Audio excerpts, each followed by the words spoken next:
You can live in the same house, sleep in the same bed, and still be emotionally starving in your marriage. And the dangerous part, most couples don't notice it happening until resentment, distance, or shutdown has already set in. Here are 6 signs your marriage may be emotionally starving. Sign number 1, conversations stay surface level. You talk about logistics, kids, bills, schedules, but not dreams, not fears, not what's really going on inside. The marriage is functioning, but it is not connecting. Sign number 2, you feel lonely even when you're together. This one is heavy. You're side by side, but emotionally miles apart. Loneliness in marriage isn't about being alone, it's about being unseen.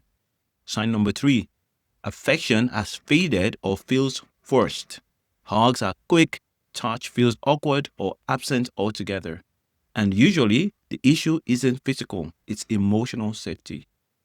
Sign number 4, small things trigger big reactions. You snap over little things or you shut down completely.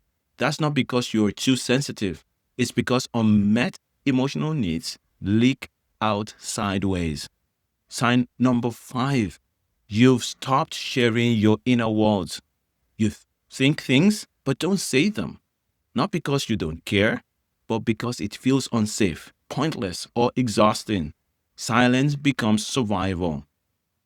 Sign number 6, you crave peace more than partnership. You don't necessarily want out, you just want less tension, less explaining, less emotional work. That's not a desire to quit. That's emotional hunger talking. Here's what I want you to hear clearly.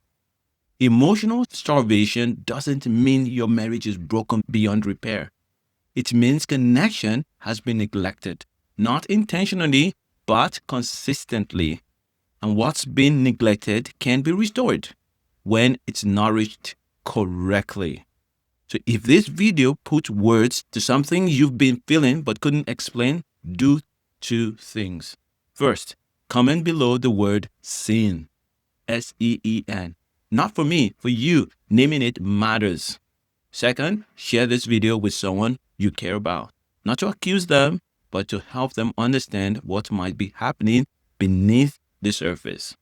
And if you want to learn how to actually nourish emotional connection step by step, stay with me. We're just getting started.